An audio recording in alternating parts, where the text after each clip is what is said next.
برای شوهرت مثل یک کنیزک باش و اون شوهر تو برای تو مثل یک غلام می باشد.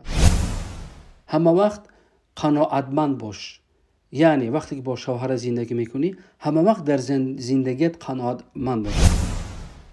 با شوهرت زندگی کن، همه وقت سمع و طاعت باش. یعنی همه وقت گوش کن شوهرت را و اطاعت کن.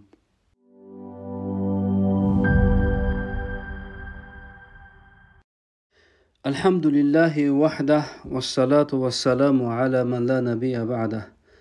اللهم لا سهل إلا ما جعلته سهلا وأنت تجعل الحزن إذا شئت سهلا. لله تعالى. إن شاء الله تعالى شروع میکنیم درس امروزه امان را از کتاب بیت عامر، خانه بخت، و عنوان امروزه امان شروع میشود و قول مؤلف قبل خروجها من بیت اهلها، یعنی قبل از رفتنش به خانه شوهرش از خانه پدر و مادرش. یعنی این یک قصه است، میفرمایم یک وصیت‌نامه مادر برای دختر خودش است. طيب مصنف میفرماید الیکم عشر من وصایا اوصت بها امرأة. الیکم عشر من وصایا، بر خود لازم بگیرید 10 وصیت، یعنی که حفظ کنید، در حفظ در یادتون بگیرید 10 وصیتی که یک زن دختر خود را وصیت کردن. زفت ابنتها قبل ان تخرج من بین، یعنی دو زنی که دخترش را میگیم زفاف کردن. زفاف به معنای همون به قول تاجیکی ما، اصطلاح تاجیکی ما، اوصال خالی کردند و آماده کردند و این دختر باید که برگردد خانه شوهرش برود، یعنی به خانه بختش برود. قبل ان تخرج من بیتها فقال لها، قبل از اینکه دخترش رو به خانه شوهرش روان کند، برای دخترش خب این زن نصیحت و وصیت های میکند. میفرماید کونی له کالامه یکون لک کالعبد، برای همسر، یعنی برای شوهرت مثل یک کنیزک باش و اون شوهر تو برای تو مثل یک غلام می باشد. یعنی از برای خدا در خدمت شوهرت باش. شوهرت هم انسان است، عقل دارد، حیوان نیست، عاقل است، عقل دارد. شیر یعنی بگیم آدم خورده است، اونم میفهمد و برای تو مثل یک غلام می باشد، یعنی در خدمت تو می باشد. یعنی همون گونه که خدمت میکنی در جوابش خدمت میگیری از شوهرت. واحفظی 10 من الوصایا، بعدا میفرماید دخترم، یعنی تو حفظ کن از من، یاد کن، حفظ کن از من 10 وصیت را که عملت انا بها، همین وصیت هایی که من عمل کردم به همین وصیت ها. فسعدت مع ابیکی، پس سعادتمند شدم، خوشبخت و خوشحال شدم در زندگیم با پدری تو. یعنی همین وصیت ها را در یادت بگیر و عمل کن. میفرماید اما الاولى، اما وصیت اولیه، من نصیحت اولیه همین است که فاصحبه بالقناعه، همه وقت قناعتمند باش. یعنی وقتی که با شوهر زندگی میکنی همه وقت در زندگیت قناعتمند باش. قناعتمند به معنای اینکه از همون کم و بیشی که خداوند، یعنی رزقی که برای تو میدهد به سبب شوهرت، بر همون رزق تو راضی باش. مقصد از اون طلب زیاد نکن، از اون طلب زیاد نکن، قناعتمند باش، چون رزق تو همون است. برای هم این سعی بسیار مهم است در زندگی ما و شما، چون که زنهای هستن که متاسفانه شوهرها را به سبب همون نفس امارش، نفس بده که داره، زن هر چی طلب میکند شوهر را بر گناه میکشد. یعنی مجبور است که شوهر برود گناه کند تا اینکه پول زیاد در دست بیارد و برای این زن خرید کند. برای همین بسیار مهم است قناعتمندی در زندگی. خب این مادر خود دخترش را نصیحت میکند که فاصحبیه بالقناعه، همه وقت شوهرت را در قناعتمندی در بر بگیری. این به این معنی که قناعتمند باش، مجبور نکن شوهرت را اگر امکانی خریدن هر چیزی را نداشته باشد. و ثانیه، فرمود نصیحت دوم این است که عاشریه بحسن السمع و الطاعه، با شوهرت زندگی کن، همه وقت سمع و طاعت باش. یعنی همه وقت گوش کن شوهرت را و اطاعت کن. به این معنی گپگردانی نکن، نافرمانی شوهرت را نکن.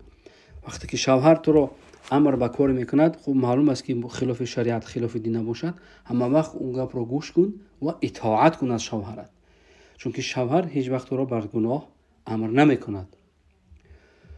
این نصیحت دوم. و اما الثالثه و الرابعه، اما نصیحت سوم و چهارم من همین است که فتفقدی مواضع عینیه و انفه. همه وقت یعنی کاری کن که مقصد کاری کن که هیچ وقت چشمان شوهرت و یعنی مقصد چشمان یعنی دیدار شوهر و انف و معنی بینی یعنی بکشیدن شوهرت بر عمل قبیح و بدی نافتد. یعنی خودش میفرماد فلا تقع عینهم منکی علی قبیح. هیچ وقت کاری نکن که شوهرت مثلا یک کاری قبیح کاری بدی را از تو نبیند و کاری بدی را از تو استشمام نکند. ولا یشمن منک الا اطیب ریح. میفرماد خودش که کاری کن که همه وقت از تو بهترین بوی خوش را بوی بکشد. این است معناش که فتفقدی من مواضع عینیه و انفه. کاری کن که بر کاری قبیح چشم شوهر از این مقصد کارهای قبیحی که داره. خب انسان از خطا میکند، هر خطاگی در انسان هست. کاری کن که همون خطاگی تو را شوهرت نبیند و کاری کن که شوهرت تو از تو فقط بوی خوش را استشمام کند، یعنی بدبوی نباش در نزد شوهرت. امروز باور کنید خواهران و مادران محترم، این بسیار مهم است که زن همه وقت خوشبوی باشد و بگیم بهترین عطرها را برای خود استفاده برد، برای شوهرش البته، نه برای کوچه و بازار و نمیدونم دیگر جاها. برای شوهرت استفاده بر بهترین عطرها را تا که شوهرت از تو یعنی استشمامی و بوی خوش را در بر کند. خب یعنی از تو راحت کند، از تو از بوی خوش تو راحت کند شوهرت. این است، این ثواب است برای زنها. متاسفانه زنها امروز خب متاسفانه یعنی بعضی خواهران و مادران هم در این مسئله بسیار ضعیف هستند. والخامسه و السادسه، میفرماید این مادر برای دخترش، اما نصیحت پنجم و ششم من این است که فالتفتی الى وقت طعامه و منامه. همه وقت میگوید که همه وقت التفات کنی، همه وقت باهوش باش و هوشیار باش وقتی طعام شوهرت و وقتی خواب شوهرت. یعنی کاری کن که شوهرت هیچ وقت گرسنه نباشد، کاری کن که شوهرت همه وقت از خواب سیر باشد. فان الجوع ملهبه، چون که گرسنگی انسان بگیم گرسنگی همه وقت انسان را میفرماید که به معنای همون غضب بگیم میشود، یعنی همه وقت در حال همون ناراحتی و غضبی است. و تنغص النوم مغضبه، و همچنین کمخوابی و طلب بسیار خواب طلب کردن این یک غضبی انسان در بر میگیرد. خودش میفرماید ای راعی زوجکی فی امر نومه و طعامه. خلاصی سخن همین است که همه وقت رعایت کن شوهرت را در مسئله خوابش و طعامش. کاری کن که شوهر وقتی که از کار برگشت اگر در واقع اگر خسته باشد، کاری کن که اون اولا طعامش را آماده کن، یعنی شکمش را سیر کن و او آرام باید که استراحت کند، خواب کند. اینم بسیار مهم است. و اما السابعه و الثامنه، اما نصیحت هفتم و هشتم فالاحتراس على ماله. یعنی هفتم، همه وقت حریص احتراس کن، محافظت کن مال شوهرت را. کاری نکن که مال همون دارایی شوهرت از خانه گم شود. ولی اهتمام به حشمه و عیاله، و همچنین احترام بگذار، همون اهتمام کن، یعنی من به معنی که بسیار مسئله مهم است. مقصد این که با اهتمام باش و خش و تبار شوهرت. فان ملاک الامر فی المال، یعنی ملاک امر در مال است، به این معنی که ای قوامه و عنصره الاساسی حسن تقدیر، یعنی قائم بودن مال انسان، یعنی دارایی همون شوهر و اساس زندگیش در همون مال و دارایی در خانواده‌اش است، در همون خونه‌اش است. و فی العیال حسن التدبیر ای حافظ له علی ماله و اولاده. اما در عیال مقصد در خش تبار در حسن تدبیر است. حسن تدبیر به این معنی که در خش و تبار شد کاری، این یک تدبیری خوبی را به دست بیار که توی که شوهرت از تو راضی باشد به سبب همون احترامی خویش و تبارش، خصوصا پدر و مادر و خواهر و برادر، همین چیزاش. این بسیار مهم است. حسن تقدیر مراد همون مال و دارایی شوهرت رو خوب محافظت کن. خودش میفرماید ای حافظ له علی ماله و اولاده، محافظت کن برای همون شوهرت در مال و اولادش. عیالش اونجا اولادش هم در بر میگیرد. یعنی اما کاری کن که مال شوهرت رو خیانت در مال شوهرت نکنی و همچنین فرزندان شوهرت رو خوب تربیت کنی، چون که فرزندان تو هم هست، و همچنین پدر و مادر و خشت بارش رو. و اما التاسعه و العاشره، و اما نصیحت نهم و دهم، یعنی آخرین نصیحتش میفرماید فإياك والفرح بین یديه اذا كان مغتما.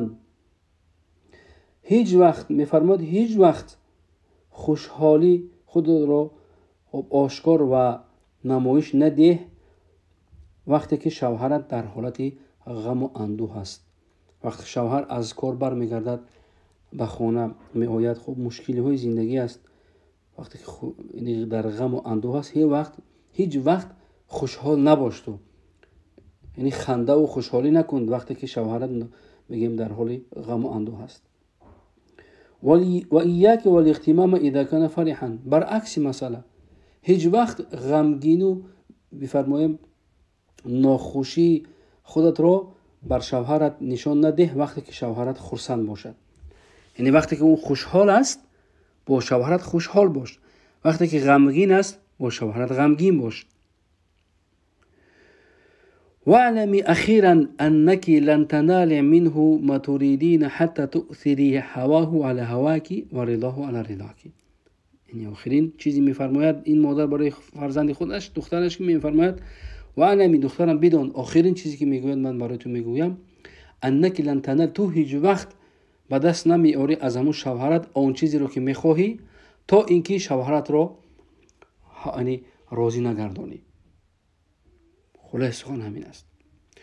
یعنی کاری کن که شوهر از تو راضی باشد. خب در حقیقت همین است که اگر شوهر از زن راضی باشد، خب معلوم است که هر خواسته اون زن را این شوهر برآورده میکند. هر چیزی که زن طلب کند البته این شوهر انجام میدهد. اما برعکس مسئله باشد، این مرد از این زن اگر ناراحت باشد و خوشش نآید و کارهای را انجام بدهد این زن که این مرد از این ناراضی باشد، خب معلوم است که دیگر خواسته و طلب این زن را مرد انجام نمیدهد.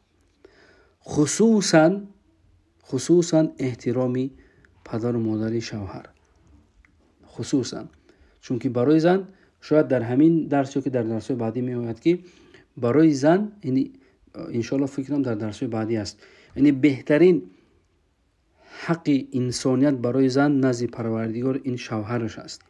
از همه انسانی بالا برای این زن حق شوهرش است. بعد از خدا و رسول شوهر حقی بالا دارد، نه پدر و مادر، نه دیگر. همین کاری کردن، یعنی کاری کند که شوهر راضی باشد. وقتی که شوهر راضی شود ان شاء الله خداوند هم راضی می شود و پروردگار یعنی کارهای این زن را در این خانواده میسر و آسان میگرداند. خب این تجربه اگر میخواهند خواهران و مادران تجربه کنند که راضیگی شوهر را به دست بیارند، ان شاء الله خداوند در این خانواده و در این زن برکت میفرماید.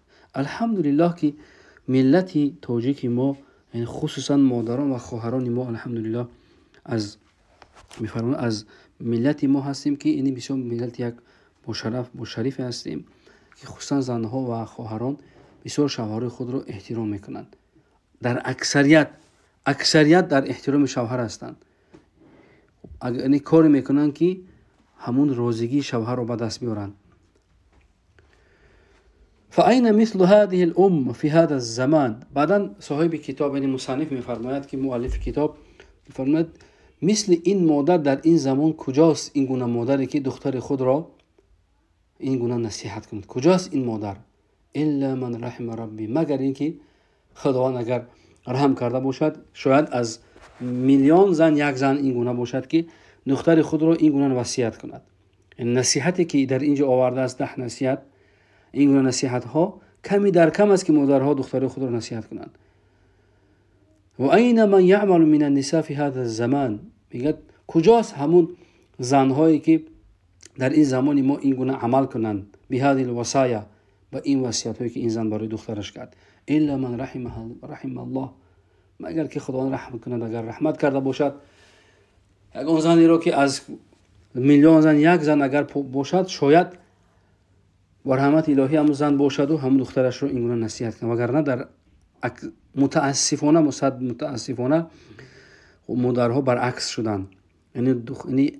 یعنی تا جایی که ما از تجربه ها شنویدیم و دیدیم، تا جایی که ما میدونیم برعکس مادران هستن که خانواده و زندگی دخترای خود رو خراب میکنن و ویران میکنن. سبحان الله، نمیفهمم سبب در چیست. یعنی مادرها زندگی اون دختر رو خراب میکنن و از دست میدین دختر رو. یعنی چون که حیات اولین برای دختر بسیار مهم است. حیات اولین بسیار مهم است. خب بسیار مادرها خراب میکنن دختر خود را. خدا بهتر میدونه به کدام سبب، اما متاسفانه از تجربه‌ای که ما و شما میبینیم، خب واقعی حال همین است در حیات امروزه ما و شما.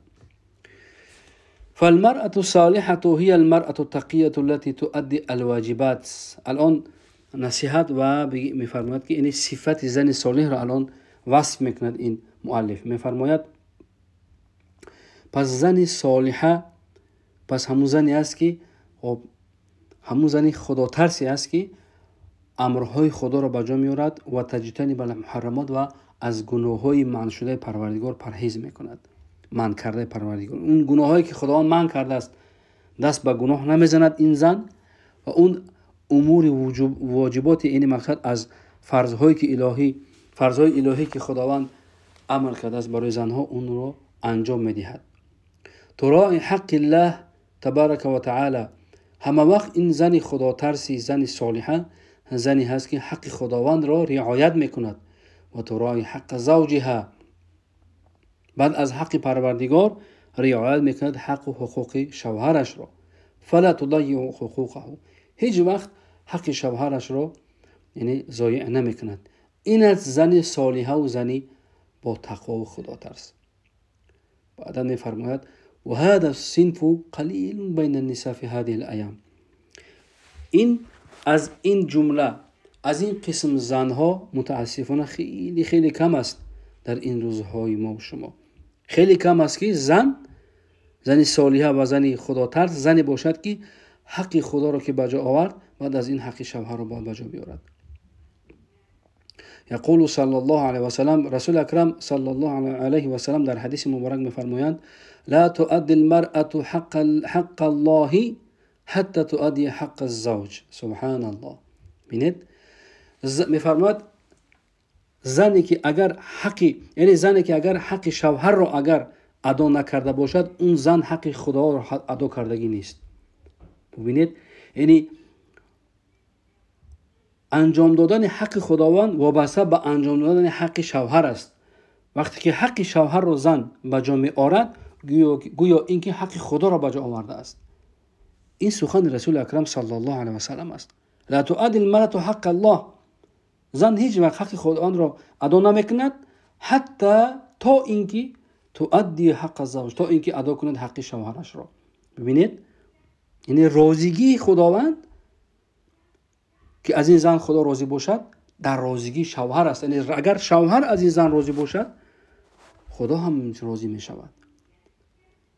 رواه ابن ماجه و ابن حبان فی صحیحی.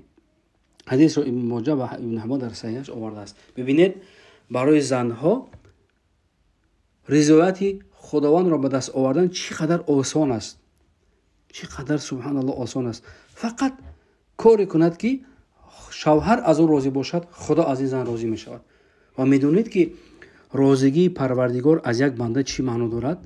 یعنی حیاتی شیرین، محبت و یک دیگر فهمی در عائله، برکت در زندگی. برکت رو امروز متاسفانه مردم در پول و مال و دنیا همین چیز میفهمند. نه، برکت در این نیست.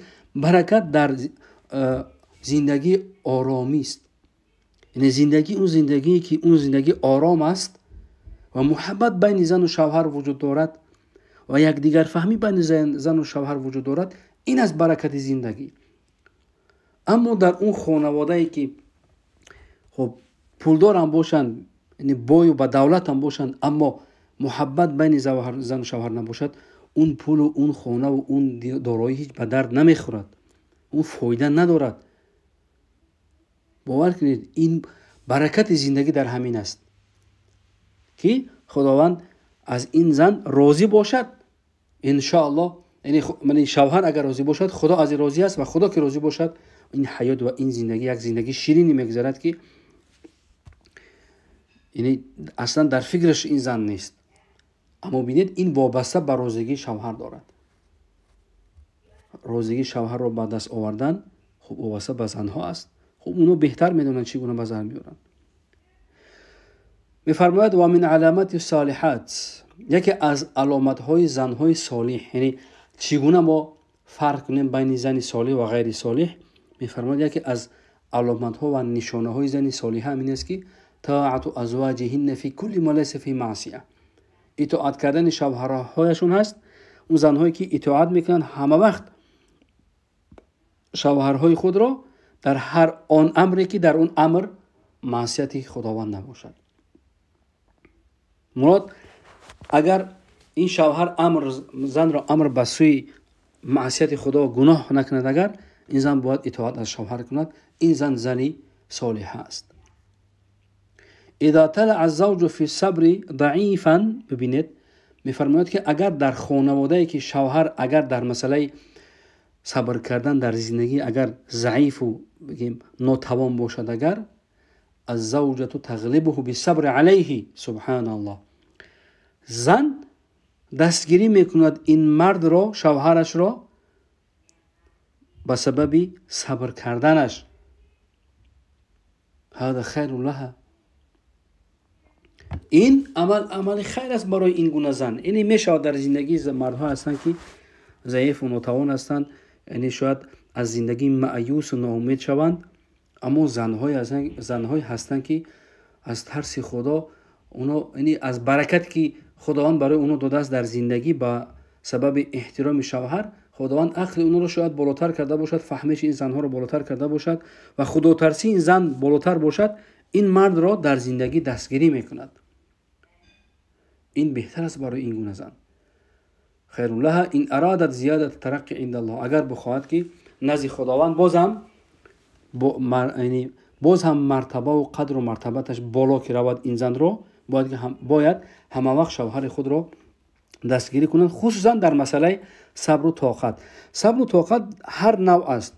می شود که مردهایی که متاسفانه کار پیدا نمی کنند، شاید دست به گناه زنند، دست به اوباشی و دزدی و غارتگری و یعنی کارهای ناشایسته، کارهای بد و گناهی که خدا از اون راضی نیست، شاید بس دست به همون کارها بزنن تا که به قلب خودش یک لقمه به خانه بیارن. اما لقمه حرامی که بر زندگی اون شوهر میارد، خب اون معلوم است که در اون خانواده برکتی نیست و اون زندگی، اون حیات رو این لقمه حرام یعنی خراب میکند، خوب نیست. مقصد این زندگی آرامش در زندگی پیدا نمی شود. این بسیار مهم است، خصوصا مردها که اونا در گردن اونا فرض و واجب است تأمین نفقه خانواده، باید کاری کنن که لقمه حلال خانه بیارن، چون که لقمه حرام خب تربیت فرزند رو خراب میکند، تربیت اون زن رو خراب میکند، اون خانواده و عائله رو خراب میکند. خب خرابی‌هاش بسیار است. لقمه حرام یعنی عاقبت بسیار وخیم و بدی دارد. اما زنهای عاقل و خداتر زنها هستند که شوهرها رو صبر به همون فقری کم ناچیز میکنند و صبر میکنند تا اینکه شوهر دست به گناه نزند. این از زنی صالحه، زنی خداترس، زنی با دین و متدینی که شوهر خود را همه وقت دستگیری میکند در همه حالت. این بسیار مهم است در زندگی هر یک ما و شما که زنها شوهرهای خود را دستگیری کنند در تنگی زندگی، در مشقت‌های زندگی. این هم متاسفانه کم است. خب خوشا به حال اون زن، خوشا به حال اون مردهایی که زنها و می‌فرماییم همسرهایشان اهل توفیق هستند، خدا ترس هستند، یعنی اهل نماز در وقت میخونند، حجاب بر سر میکنند، طاعت عبادت را در وقتش انجام میدهند، گناه انجام نمیدهند. این زنها البته که زنهای صالحه هستند و هر امری که شوهر انجام میدهد در اون اگر معصیت خدا نباشد، گناه نباشد، این زن انجام میدهد. هر امری که میفرماید این زن اون امر را انجام میدهد. این زن زن صالحه و خدا ترس است. خوشا به حال کسی که خداوند این زن را بر اون نصیب کرده باشد.